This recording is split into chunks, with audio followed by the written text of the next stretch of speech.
নমস্কার। আমি একজন সাধারণ বাঙালি নারী। নামটা এই মুহূর্তে প্রকাশ করার নয়। তবে আপনারা আমাকে অনুরাগিনী নামে চিনতেই পারেন। আজ আপনাদের সামনে আমি এমন এক গল্প নিয়ে এসেছি যা হয়তো আপনাদের গা ছমছমিয়ে দেবে, আবার হয়তো আপনাদের মনেও এক গোপন দীর্ঘশ্বাস ফেলে যাবে। এই গল্পটি আমাকে এক অনুরাগী পাঠিয়েছেন, যিনি তার নাম গোপন রাখতে চেয়েছেন। তবে তার এই অনুভূতির গভীরতা, এই নিষিদ্ধ সম্পর্কের টানাপোড়েন, তা এতই তীব্র যে আমার মনে হয়েছে এই গল্প সবার জানা উচিত। শুধু তাই নয়, এই গল্প শুনতে শুনতে যদি আপনাদেরও কিছু বলার থাকে, কিছু ভাগ করে নেওয়ার থাকে, তবে আমার ব্যক্তিগত আইএমও নাম্বারে যোগাযোগ করতে পারেন।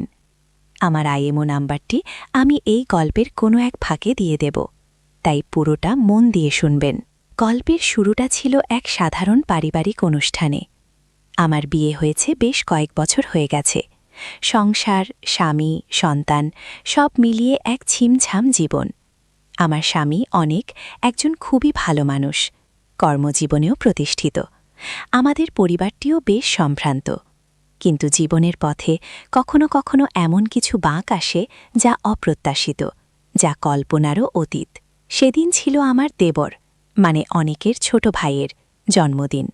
বাড়িতে এলাহি আয়োজন, আত্মীয় স্বজন, বন্ধুবান্ধব সবাই এসেছে। আমার স্বামী অনেকের সেরা বন্ধু রজত তার ছোট ভাইকেও নিয়ে এসেছিল। রজতের ছোট ভাইয়ের নাম রুদ্র। রুদ্রকে আমি আগে কখনো দেখিনি, কিন্তু সেদিন তাকে প্রথম দেখেই আমার মধ্যে কেমন যেন একটা অন্যরকম অনুভূতি হল। সে একটু গম্ভীর প্রকৃতির, কিন্তু তার চোখে মুখে একটা অদ্ভুত আকর্ষণ ছিল। বয়সও আমার প্রায় সমবয়সী হবে। অনুষ্ঠান চলাকালীন রুদ্রর সাথে আমার একবার দেখা হল। সে খুব বেশি কথা বলছিল না, কিন্তু তার দৃষ্টি আমার দিকেই স্থির ছিল। মনে হচ্ছিল যেন সে আমাকে অনেক দিন ধরে খুঁজছে, অনেক কিছু বলতে চায়। আমি নিজেও তার এই দৃষ্টির মধ্যে কেমন যেন একটা সম্মোহন অনুভব করছিলাম। আমার হৃৎস্পন্দন যেন বেড়ে যাচ্ছিল, কিন্তু কেন তা আমি নিজেও বুঝতে পারছিলাম না। আমার স্বামী তখন বন্ধুদের সাথে অন্য প্রান্তে গল্পে মত্ত। আমি রুদ্রর দিকে তাকালে সেও আমার দিকে তাকাত। এই চোখের ভাষা, এই নীরব আদান প্রদান যেন এক নিষিদ্ধ বিদ্যুতের ঝলক বয়ে যাচ্ছিল আমাদের মধ্যে। পরের কয়েকদিন রুদ্রর কথা আমার মন থেকে যাচ্ছিল না। প্রতিটা মুহূর্তে তার মুখটা ভেসে উঠছিল। কেন এমন হচ্ছে? আমি অনিকের স্ত্রী, একজন দায়িত্বশীল গৃহবধূ। রুদ্র আমার স্বামীর বন্ধুর ছোট ভাই। এই সম্পর্কটা সম্পূর্ণ নিষিদ্ধ, কিন্তু মন যে মানে না। কেন এই নিষিদ্ধ আকর্ষণ? তারপর একদিন হঠাৎ করেই রুদ্র আমার ফোন নাম্বারে মেসেজ পাঠালো। প্রথমে আমি ভয় পেয়ে গিয়েছিলাম, ভেবেছিলাম হয়তো কোনো ভুল হয়েছে। কিন্তু মেসেজটা ছিল এরকম: আপনার সাথে কিছু কথা ছিল। আমি কিছুতেই উত্তর দিচ্ছিলাম না, কিন্তু বারবার তার মেসেজ আসছিল। শেষ পর্যন্ত এক অদ্ভুত কৌতূহল আর নিষিদ্ধ আকর্ষণে আমি উত্তর দিলাম। সেই শুরু। প্রথমে শুধু ফোনে কথা, এরপর টেক্সট মেসেজ। যত কথা হচ্ছিল ততই যেন আমরা একে অপরের আরও কাছাকাছি আসছিলাম। রুদ্রর কথা বলার ধরন, তার অনুভূতি প্রকাশের ভঙ্গি সবই আমার মনকে ছুঁয়ে যাচ্ছিল। সে বলছিল সে নাকি অনেক দিন ধরে আমাকে দেখছে। যখনই আমার বাড়িতে আসত, আমার জন্য তার মন কেমন করত। এই কথাগুলো শুনে আমার মনে এক মিশ্র অনুভূতি তৈরি হচ্ছিল: আনন্দ, ভয় আর এক অদ্ভুত উন্মাদনা। একদিন রুদ্র প্রস্তাব দিল সে আমার সাথে একা দেখা করতে চায়। আমি প্রথমে রাজি হইনি, কিন্তু তার জেদের কাছে আর নিজের নিষিদ্ধ আকর্ষণের কাছে আমি হার মেনে গেলাম। এক বিকেলে যখন অফিসে, রুদ্র আমার বাসায় এলো। বাগির কাজের মাসি তখন অন্য কাজে ব্যস্ত।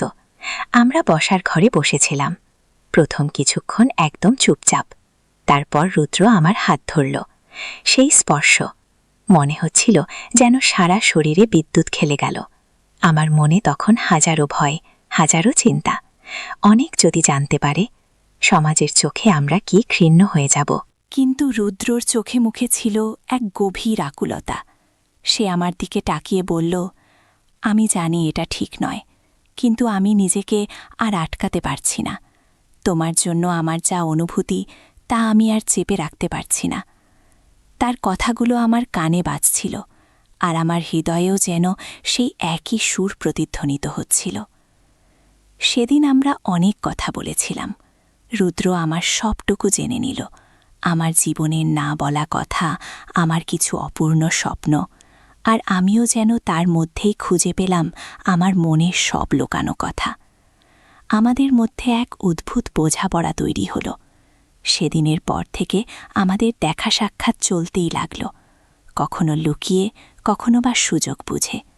প্রতিবার দেখা হওয়ার সময়েই একটা চাপা উত্তেজনা, একটা গোপন ভয় আর নিষিদ্ধ আনন্দের অনুভূতি। এক বর্ষার দিনে যখন চারদিকে বৃষ্টি, প্রকৃতিও যেন কেমন এক মায়াবী রূপে সেজেছে, রুদ্র আমার সাথে দেখা করতে এলো। সেদিন আমরা বাড়ির ছাদে গিয়েছিলাম। বৃষ্টির ফোঁটা আমাদের ছুঁয়ে যাচ্ছিল। রুদ্র আমার দিকে তাকিয়েছিল এক অপলক দৃষ্টিতে। তার চোখে ছিল এক তীব্র আকাঙ্ক্ষা, যা আমার বুকের ভেতরটাকে কাঁপিয়ে দিচ্ছিল। সে আমার মুখের ওপর বৃষ্টির ফোঁটা মুছিয়ে দিল, তারপর আমার খুব কাছে এসে বলল, তোমার চোখে আজ আমি যা দেখছি তা আমি আগে কখনো দেখিনি, এমন কিছু যা ভাষায় প্রকাশ করা যায়। আমার শরীর অবশ হয়ে আসছিল, আমার সমস্ত শক্তি যেন নিঃশেষ হয়ে যাচ্ছিল। রুদ্রর নিঃশ্বাস আমার মুখে এসে পড়ছিল। আমি চোখ বুজে ফেললাম। আমার মনে তখন হাজারো চিন্তা, হাজারো ভয়, কিন্তু তার থেকেও বড় ছিল এই নিষিদ্ধ আকর্ষণের টান। রুদ্র আলতো করে আমার চুড়ে হাত বুলিয়ে দিল। সেই স্পর্শ যেন এক নতুন অনুভূতির জন্ম দিল। এরপর যা ঘটল তা ছিল সেই মুহূর্তের উন্মাদনা। রুদ্র আমাকে আলতো করে জড়িয়ে ধরল। আমাদের ঠোঁট একে অপরের আরও কাছে চলে এলো।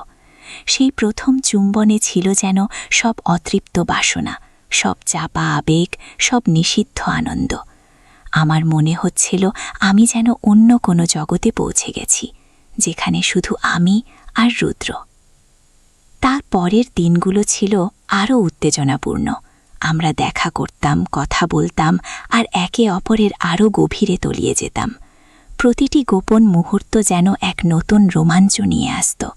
অনেক কিছুই বুঝতে পারত না। সে নিজের কাজ আর জীবন নিয়ে ব্যস্ত থাকত, আর আমি এক গভীর অতল গহ্বরের দিকে এগিয়ে যাচ্ছিলাম, যেখানে ভয় আর আনন্দের এক অদ্ভুত মিশ্রণ। একদিন আমরা যখন রুদ্রর সাথে বাড়ির পেছনে একটা নির্জন জায়গায় বসেছিলাম, তখন হঠাৎ করেই অনেক এসে পড়ল।